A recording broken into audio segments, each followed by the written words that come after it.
According to SBM Intelligence, it costs as much as 5 times more to ship goods into Nigeria than it does to deliver items via other African ports.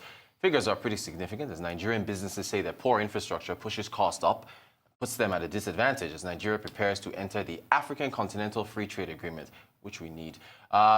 Joining me in the studio is the head of research of SBM Intelligence, Mr. Ikemesit Effiong. Ikemesit, you're welcome, sir. Real pleasure to be here. Good to have you in. Good to have you on the Global Business Report on Arise News. So, take us through this report. In fact, we mentioned it on the morning show on Arise News. We were talking about this, so it's good to have you in here with us so you can give us some in-depth analysis of what's going on here. So take us through what are we showing here? How did you conduct this this study? All right. So interestingly, it was okay. So we're doing some work for a client. So this was based off of some client work, and a necessary component of that project was to delineate the cost of getting things to Africa, and the numbers just jumped at us. It was too interesting, and we just had to put it out there. So we've gone through this process in the country where, for the better part of 2 years, there's been lots of talk about port reforms, about an aggressive infrastructure program, right? But for us, it was still very significant that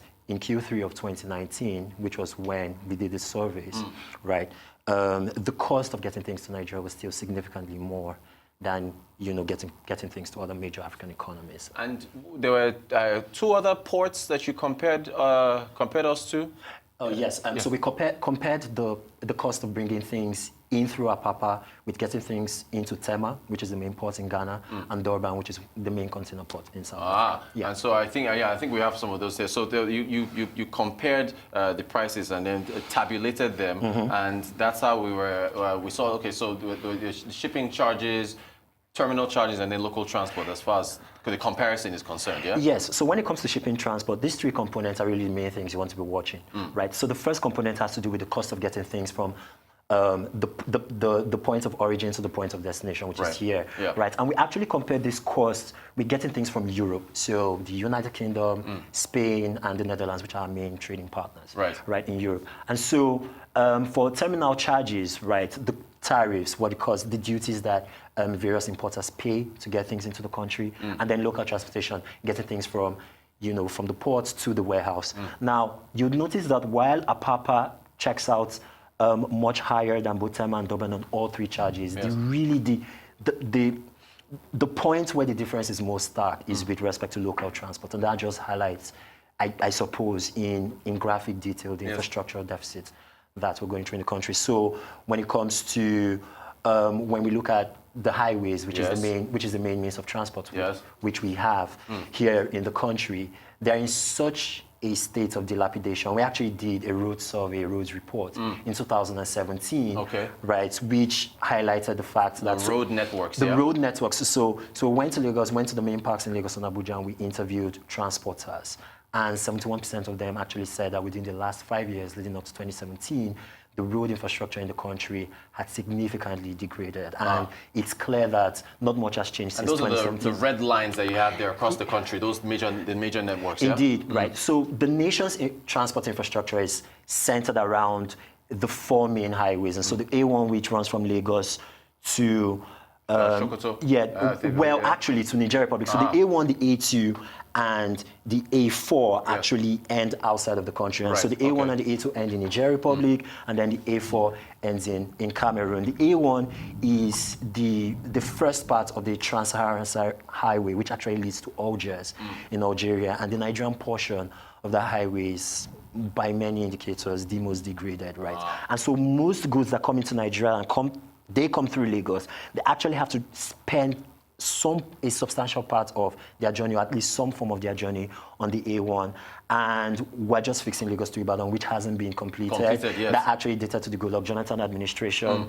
The rest of the road leading up to the north is really tough. It's really tough. I also wanted you to touch on where we are situated, the Gulf of Guinea, right? And with regards to, as far as that, the geography, how that's laid out. And insurance costs and piracy, if you could speak on that as well, with regards to how this contributes to driving costs. Indeed. So when you look at the shipping cost component of the numbers that we gave to you, a significant proportion of the shipping charges is actually composed of insurance premiums. And now, the Gulf of Guinea is the most expensive place in the world to ship things to.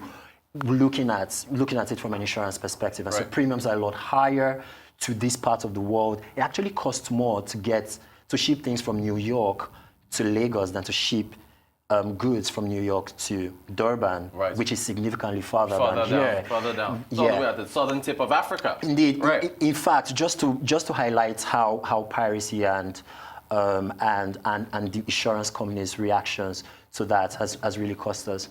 For the past 5 years, the Gulf of Guinea has been the unsafest stretch of waterway in the world. And so you've got countries like India, which have issued advisories to their nationals not to get on ships, especially on container ships that are heading to Nigeria, because a significant number of Indians have been kidnapped in our waters. So, I mean, we've just got so much, stacked against us. If I was using this, our backdrop here, we've got, terminal boxes, shipping containers stacked up. You've got the road network stacked up against us. You've got the Gulf of Guinea and the risk stacked up against us.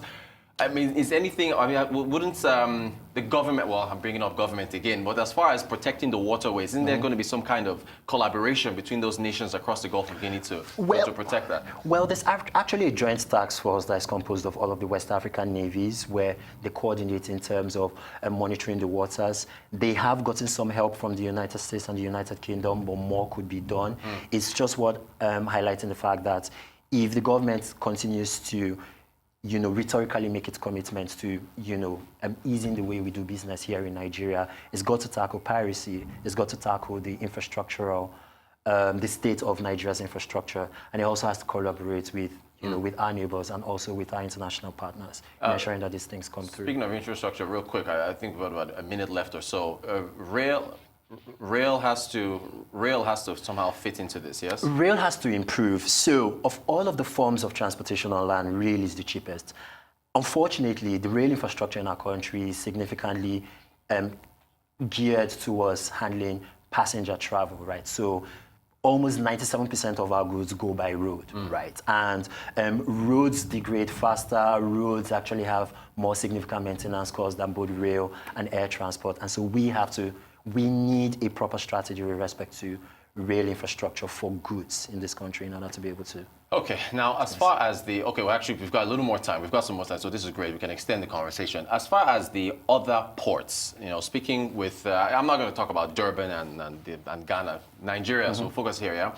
Now, we've got more than one port, yeah? Aside from Papa 9, actually. 9, okay. Got 9. 9, okay, so how do we get, decentralized, if we can use that word? Because 75% or more comes through Papa. How do we get the other ports involved? That's a really interesting question. For us, we think it's a question of political will, right? And so if you look at the transport map, right, that we had there, the A2 starts from Warri, the A3 starts from Port Harcourt, the A4 starts from Calabar. Those are highly underutilized ports.